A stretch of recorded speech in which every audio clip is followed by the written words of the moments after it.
এটা রাজ্যের পক্ষে লজ্জার অত্যন্ত গর্হিত কাজ। এবং এখানকার পুলিশ যারা অনুপ্রাণিত পুলিশ, এরা তো মানে রেজিস্টার্ড, তারা এই অশান্তি সন্ত্রাস করার জন্য রেজিস্টার্ড। তো এটাই তো তৃণমূলের সংস্কৃতি। আপনি অবাক হচ্ছেন কেন? আমি না মারলে অবাক হতাম। আপনি কি মনে করেন তৃণমূল গান্ডিগিরি করবে? উনি বলছেন এটা আমার ওয়ার্ড। আমি তাকে জিজ্ঞাসা করতে চাই, ওই ওয়ার্ডটা আপনি জনপ্রতিনিধি কিনে নেননি, ওটা কারোর বাবার ওয়ার্ড নয়, ওটা আপনার, আপনি ওখানে জনপ্রতিনিধি মানুষ, আপনাকে ওখানে নির্বাচিত করুন। সময় কাহার সমানে জানাই যায়, সময় কিন্তু আমাদেরও আসবে।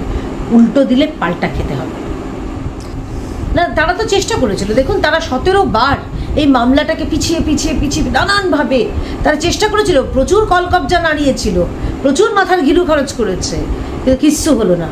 একটা 82 শিক্ষা থাপ্পড় দিয়ে সুপ্রিম কোর্ট বুঝিয়ে দিয়েছে রাজ্যকে যে দেখো তোমরা বঞ্চিত করছিলে। এবং আপনাদের দর্শকদের জন্য জানিয়ে দিন, ইনস্টা খবর জানানো দরকার, এই 25% শুধুমাত্র যেটা বকেয়া এরিয়ার আছে, অর্থাৎ তাদের 2009 লাস্ট ডিএ হয়েছিল, ওই পর থেকে যে এরিয়ার যেগুলো বকেয়া সেটার 25%। আচ্ছা দিদি, প্রথমে ইনস্টা খবরে তোমাকে স্বাগত জানাই। এই যে বলছি প্রথমেই যে এই শিক্ষকদের উপরে যেভাবে অত্যাচার করছে, তাও আবার পুলিশে, কিভাবে দেখছে এই ঘটনাটা তুমি? যে রাজ্যে শিক্ষক চাকরি প্রার্থী যারা চাকরি হারা তাদের পেটে লাথি মারে, তাদের পেটে লাঠিও মারে, মাথায়ও লাঠি মারে, এটা রাজ্যের পক্ষে লজ্জার অত্যন্ত গর্হিত কাজ। এবং এখানকার পুলিশ যারা অনুপ্রাণিত পুলিশ, এরা তো মানে রেজিস্টার্ড, তারা এই অশান্তি সন্ত্রাস করার জন্য রেজিস্টার্ড পুলিশ। এই পুলিশদের বিরুদ্ধে কঠোরতম ব্যবস্থা নেওয়া উচিত। মানবাধিকার লঙ্ঘন করেছেন এরা। চিন্তা করতে পারছেন, যারা উচ্চশিক্ষিত, MA BEd করা, তাদের মাথা ফাটিয়ে দিচ্ছে, পা ভেঙে দিচ্ছে, মহিলারা রাস্তায় শুয়ে কাতরাচ্ছে। পুলিশের কাজ হচ্ছে তারা মানুষকে নিরাপদ বোধ করাবে, এখানে পুলিশ মানুষকে অসুরক্ষিত বোধ করাচ্ছে। এই পুলিশ হচ্ছে অনুপ্রাণিত পুলিশ, এই পুলিশ হচ্ছে দরদাস পুলিশ। এবং স্বাভাবিক, যেমন পুলিশ মন্ত্রী তেমনই তার পুলিশ হবে। দেখুন, গাছ যদি আপনার উচ্ছের হয়, সেখানে তো আপনি পাকা আম পাবেন না। তো উচ্ছে যদি যেরকম আপনার পুলিশ মন্ত্রী, সেরকমই পুলিশ হয়েছে। আচ্ছা, যেমনটা আমরা দেখতে পেলাম যেদিন এই বিকাশ ভবন অভিযান হলো, সেদিন ওখানে উপস্থিত ছিলেন একজন তৃণমূল নেতা সব্যসাচী দত্ত, এবং পরে যখন তাকে আটক করা হলো, তার অনুগামীরা এসে হেলমেট দিয়ে মারলেন শিক্ষকদের। কি বলবেন? এটাই তো তৃণমূলের সংস্কৃতি। আপনি অবাক হচ্ছেন কেন? আমি না মারলে অবাক হতাম। আপনি কি মনে করেন তৃণমূল গান্ডিগিরি করবে? উনি বলছেন এটা আমার ওয়ার্ড। আমি তাকে জিজ্ঞাসা করতে চাই, ওই ওয়ার্ডটা আপনি জনপ্রতিনিধি কিনে নেননি, ওটা কারোর বাবার ওয়ার্ড নয়, ওটা আপনার, আপনি ওখানে জনপ্রতিনিধি মানুষ, আপনাকে ওখানে নির্বাচিত করেছে। কিভাবে নির্বাচিত করে সেটাও আমরা দেখেছি, সে যাই হোক, আলাদা কথা। আপনি এত জনপ্রতিনিধি যখন বিজেপিতে এসেছিলেন, তখন 21-এ হেরে গেলেন কেন? মানুষ যদি এতই ভালোবাসে, সেটাও আলাদা কথা। আমার একটা স্পষ্ট বক্তব্য হচ্ছে, উনি গেছিলেন কেন ওখানে? উনি একটা বাহানায় গেছিলেন ওখানে ভয় দেখাতে, যে আমি আছি এখানে, একদম মানে টু শব্দটি করবে না। কিন্তু উনি বুঝতে পারেননি যে এরা তো সব হারিয়ে ফেলেছে, এদের ভাই আর কিছু নেই তো ভবিষ্যৎ। কালকে এদের বাচ্চাদের কি খাওয়াবে তারা জানেন না, কালকে এদের বাবা মায়ের জন্য কি ওষুধ কিনে দেবেন তারা জানেন না। প্রত্যেকের বাড়িতে সন্তান আছে, বাবা মা আছে, ভাই বোন আছে, দায়িত্ব আছে, EMI আছে, মাথার উপর ছাদটুকু চলে যাবার মতো অবস্থা। তো এদের কাছে আপনি দাদাগিরি করতে গেছেন, আপনার গুন্ডারা দাদাগিরি করতে গেছে। একটা কথা বলে দিচ্ছি, সময় কাহার সমানে জানাই যায়, সময় কিন্তু আমাদেরও আসবে। উল্টো দিলে পাল্টা খেতে হবে। আচ্ছা দিদি, একটা অন্য প্রসঙ্গে বলি তাহলে, এই যে 25% ডিএ দিতে হচ্ছে আমাদের সরকারকে, এত আইনি লড়াইয়ের পরেও কোনো লাভ হলো না কিন্তু সরকারের।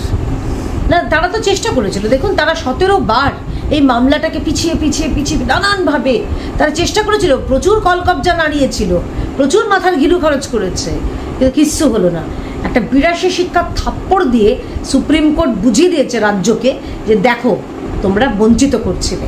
এবং আপনাদের দর্শকদের জন্য জানিয়ে দিন, ইনস্টা খবর জানানো দরকার, এই 25% শুধুমাত্র যেটা বকেয়া এরিয়ার আছে, অর্থাৎ তাদের 2009 লাস্ট ডিএ হয়েছিল, ওই পর থেকে যে এরিয়ার যেগুলো বকেয়া সেটার 25%, সেটারই মানে খুব ভুল না করলেও 10,000 কোটি টাকার ওপরে সরকারকে সেটা দিতে হবে।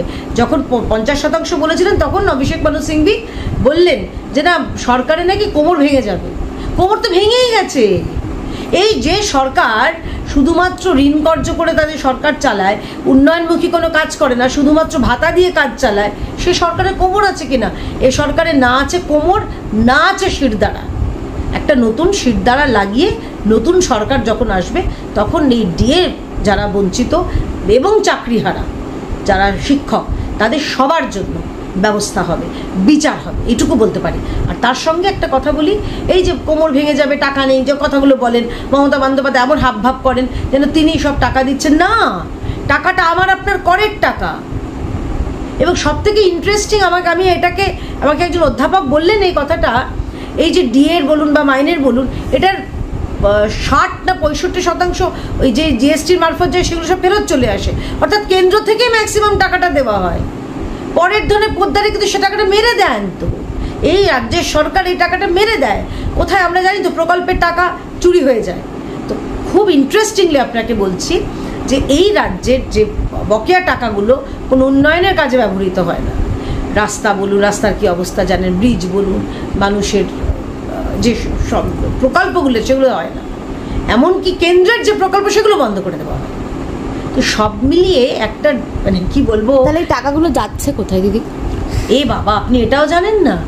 পার্থর খাটের তলায় দেখুন, আপনি কারোর ঘড়ি দেখুন, কারোর বাড়ি দেখুন, কারোর সম্পত্তি দেখুন, তাহলেই তো বুঝতে পারবেন। আরে আপনি, তৃণমূল হচ্ছে একটা চাকরির জায়গা, কর্পোরেট ফার্ম। কেউ তৃণমূল নীতির জন্য করে না, দুর্নীতি করতে যায় সেখানে। তো তৃণমূল হচ্ছে যেখানে মানুষ ওই করে কমবে খেতে পারবে, তোলাবাজি, রাজানি, চুরি, ডাকাতি, মানুষের কাছ থেকে কয়লা, বালি, গরু, এগুলো সব থেকে কাটমানি, এটা হচ্ছে তৃণমূলের শিল্প। তৃণমূল নামক যে কোম্পানি, তার শিল্প হচ্ছে এটাই, দুর্নীতি হচ্ছে তার শিল্প। তো টাকাগুলো কোথায় যাচ্ছে সেগুলো তো অডিট করলেই বোঝা যাবে, পরবর্তী সরকার এসে নিশ্চয়ই করবে। আমার বক্তব্য হচ্ছে, আমার আপনার করের টাকা দিয়ে অভিষেক মানু সিংভি কেন এত টাকা দিচ্ছেন? আমাদের রাজ্যের এমপ্যানেল লয়ার নেই? তারা কি করছেন? তারা গাবজাল দিচ্ছেন। মমতা ব্যানার্জি এখন বলছেন যে আমি তো কিছুই জানতাম না। আপনি কিছু জানতেন না? গত 2 বছর ধরে হাইকোর্ট, সুপ্রিম কোর্ট বারে বারে বলছে চাল আর কাকড় আলাদা করুন, যোগ্য অযোগ্য আলাদা করুন, জানতেন না বলছেন। আপনি না জানলে তাহলে আপনি মুখ্যমন্ত্রী আছেন কেন? আপনাদের মুখ্যমন্ত্রী থাকারও অধিকার নেই যদি নাই জানতেন। আর এই যে পুলিশের সব কিছুতে তো আপনি কথা বলেন, এটা যদি উত্তরপ্রদেশ হতো, বিজেপি শাসিত মধ্যপ্রদেশ হতো, আসাম হতো, আপনি সঙ্গে সঙ্গে লোক পাঠিয়ে দিতেন। তারা একেবারে উসেইন বোল্টকে ফেল করে দিয়ে তারা ছুটত। এখন কোথায়? মুর্শিদাবাদেও তাদের দেখতে পাওয়া যায়নি। এই চাকরি প্রার্থীরা মার খেলো, রাজ্যে শিক্ষা পড়ে পড়ে মার খেলো, এই ভয়ঙ্কর গরমে তারা বসে আছে রাস্তায়। আপনারা কোথায়? কোথায় আপনাদের, আপনার মা মাটি, মানুষের পার্টি নাকি আপনারা? মাটির ওপরে মা এবং মানুষ বসে আছে, আপনারা কোথায়? এটা রাজ্যের মানুষ দেখছেন, দেখার দরকার। আমি ধন্যবাদ জানাচ্ছি সমস্ত মিডিয়া হাউসকে, যারা অন্তত এই সততার সঙ্গে এগুলো দেখাতে সাহস করছে। একেবারে ধন্যবাদ।